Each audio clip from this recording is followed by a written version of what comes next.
বন্যার্তদের জন্য সরকারি বেসরকারি উদ্যোগে ত্রাণ সহায়তা অব্যাহত রয়েছে, তবে নৌযানের অভাবে ব্যাহত হচ্ছে কার্যক্রম।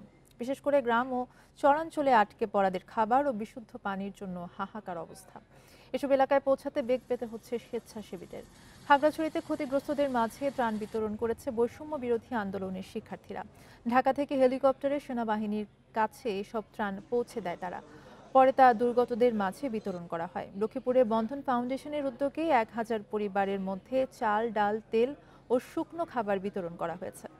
নোয়াখালীর সোনাইমুড়ীতে বন্যার্তদের শুকনো খাবার, বিশুদ্ধ পানি, ওষুধ বিতরণ করেছে ঢাকার সুয়াপুর ইউনিয়ন স্টুডেন্ট ফোরাম। এদিকে বরিশাল, নাটোর সহ বিভিন্ন জেলায় বন্যার্তদের জন্য ত্রাণ সংগ্রহ করছে নানা শ্রেণী পেশার মানুষ। এতে স্বতঃস্ফূর্তভাবে এগিয়ে আসছেন সাধারণ মানুষও।